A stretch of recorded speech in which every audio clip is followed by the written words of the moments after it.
waaquma gurraacha garaa garbaa tokkicha maqaa dhibbaalee immoo garaatu waaqa salgayyaa iboorana waaquma oddoo laabuu waaqa bokkuu gurraacha waaqa ciicoo gurraatti waaqa shanan gadaa oromoo waaqa shanan hundaa oromoo waaqa sagaltaman garbaa waaqa turman baareentummaa waaqa caffeetuma waaqa dhagaarayyaa waaqa buqqaa finfinne.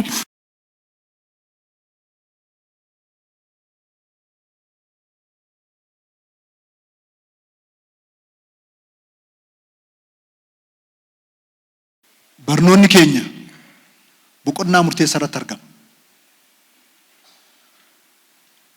Babal'achuu saba bira gahuu bira darbee jira.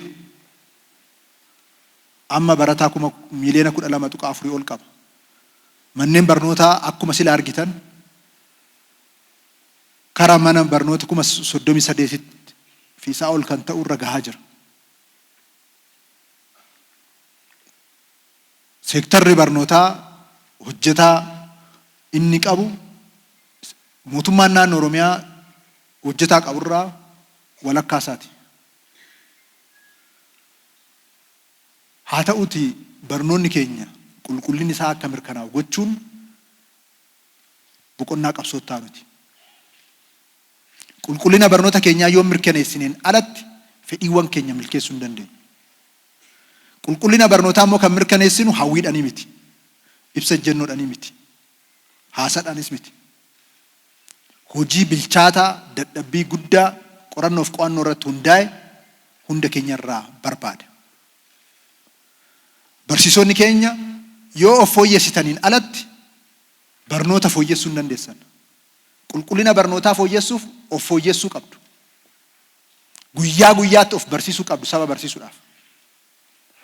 Hojimaata kun itti raawwatu mootummaan naannoo Oromiyaa keenyaa diriirsaa jira.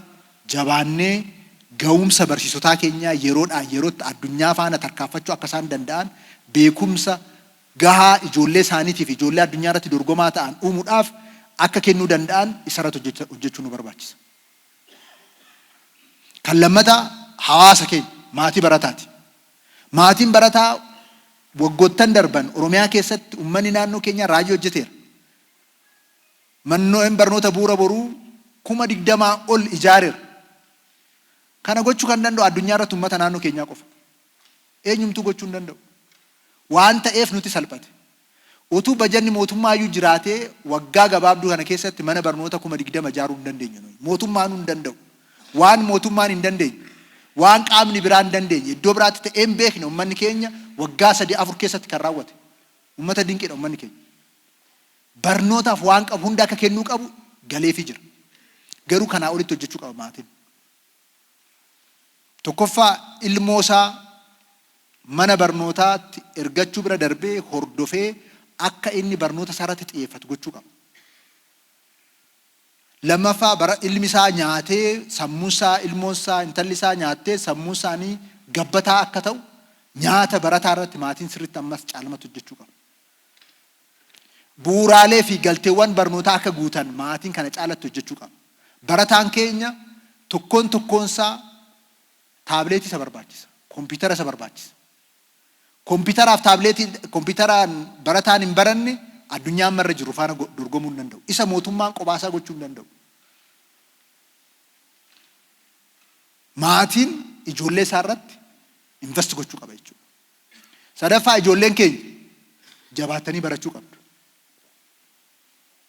Halkanii guyyaa qo'achuu, dubbisuu, gaafachuu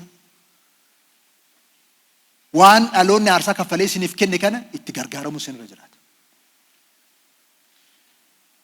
Kana keessatti mootummaan naannoo Oromiyaa immoo waan qabu hunda samiidhaa gadi waan jiru hunda dursa barnootaaf oolchuudhaaf murteeffatee xiyyeeffatee hojjechaa jira. Waan jiru hunda kanaaf oolchaatti fufna.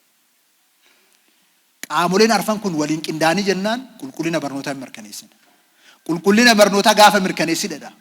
Dhaloonni bu'uura boruu kan dhalatu. Bu'uura boruu keessa darbuudhaan daree bu'uura boruu keessa darbuudhaan miti dhaloota bu'uura boruu kan ta'an. Bu'uura boruu kan ta'an boruuf bu'uura cimaa kan ta'an qulqullinni barnootaa dhaloota keessatti mirkanaa'ee sana goonfatee bahe yoo ta'e qofadha. Gaafa dhaloonni bu'uura boruu sadarkaa barbaadamurra gahe Oromiyaa keessatti hiyyummaan injifatama. dubartafummaan injifatama. Rakkoon bulchiinsa gaariin injifatama. Oromoon saba teknooloojiidhaan gahoome ta'a. Waggoota 33 darban keessatti mootummaa fi uummanni Oromiyaa waliin ta'uun carraa barnootaa babal'isuuf hojii guddaa hojjetanii jiru. Baadiyyaa fi magaalaa keessatti manneen barnootaa haaraa kumaatamaan ijaaruu, deeggarsa hawaasaa cimsuu fi hirmaannaa maatii dabaluun jijjiiramni guddaan dhufee jira. Bu'aan gurguddoon armaa gadii muraasni kaasuu nan danda'a. Inni duraa carraan barnootaa sadarkaa hundatti bal'achuun lakkoofsi barattootaa dachaan dabalee jira. Bara kanatti Oromiyaa guutuu keessatti barattoonni miliyoona 12.4 barachaa jiru. Qindoominni mootummaa hawaasaa fi dhaabbilee deeggartootaa jabaachuun sirna barnootaa cimsuuf gumaacha guddaa taasisee jira.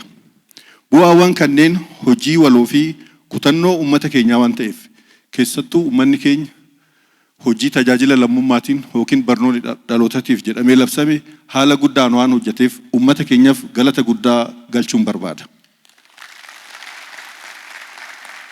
Daree dabalataa ijaarame mana barsiisotaa ijaarameen olitti hawaasni waggaa sadii keessatti mana barumsa bu'uura boruu 20,185 ijaare addunyaa kana irratti inumaan jiru jechaadha. Kanaafuu uummata keenyaaf galanni itti xiqqaata.